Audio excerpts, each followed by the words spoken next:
Hey Joey. Hi. How's it going? Good. You're a little person. Yes. And you're also gay. Very much. How's that been? Well, it's actually been great. I mean, I haven't had any issues with it. No issues at all? Maybe when I was younger, dealing with it, it was always something I've never felt like I had to come out. I've always felt like people just had to discover for themselves that I'm not straight, I'm gay. Gay people are a very, very low minority. Little people, there's even fewer of them. Yeah. Gay little people, there's even fewer of them. It's funny because what I've come across with gay little people is that some of them are closeted because some of them still fear that they still have to deal with that being little. Yeah. But then they also have the whole problem of them being gay. Right. So they throw that issues with them on their back and they're like, that's just too much for them to handle. So they'd rather just deal with a little person and face that in life and just keep in the closet that they're gay and stuff and hold back. Have you met a lot of gay little people? One or two, One or two. rarely. But then when I always meet them, it's not that they have attitude, but they're just so like high and by and quick and out and like, Why do you think that is? That has something to do with themselves. I think sometimes people don't they're very intimidated sometimes. But maybe part of it is that you get used to being the only one in a certain way. I have to say that I feel like I have gotten used to just being the only little person in I'm in nightlife. Yeah. And I've been in gay nightlife for a while now. Don't even been me. I feel, not saying that there can't be no other gay little person, or not saying that they're not out there, but what I've dealt with, I've only had myself to rely on and only see and deal with. So it sounds to me like you have much more of a sense of community amongst gay people than little people. I do. Again, I think it's the way I've grown up.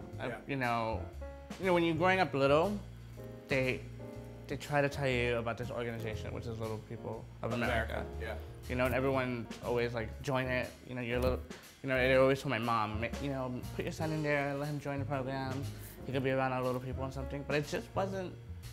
I wasn't intrigued by it. I didn't need to. I wasn't going through hardship. It was just facing issues on my own and dealing with it. How is it to be dating or hooking up as a little person? I laugh because some people think it's so hard. Even my family are like, when are you gonna find love and stuff? And I'm like, I've been found love 3 times, last year, 2 times the year before. Someone went up to my mother and they were like, oh, it must be hard for your son to get sex and to get, have it.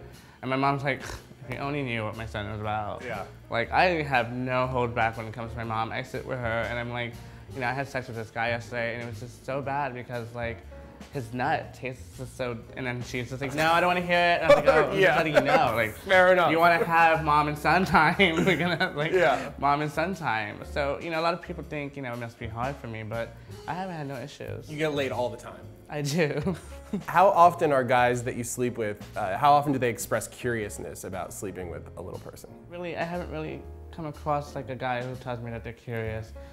Twice in my life, I had someone saying, oh my God, I want to fuck this a little person. Yeah. And there was one time, this guy who was crazy with fucking a little person. But then he was like, I want to be inside you, arm's length in you.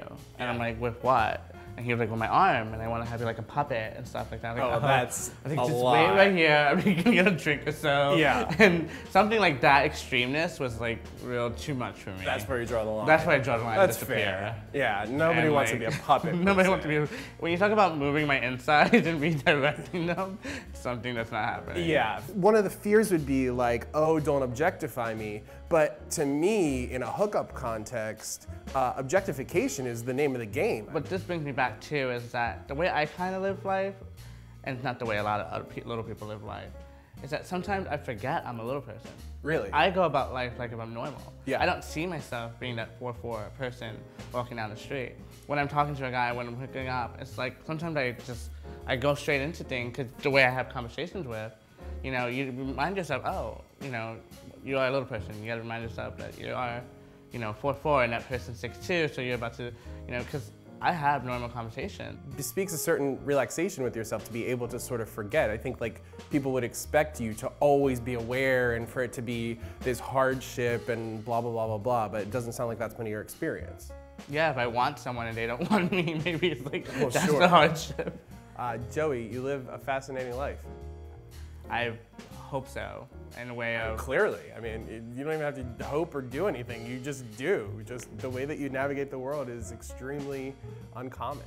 how I took the wheel of this life of mine and drove it this far. I'm excited with it. Well, thanks. Thank you.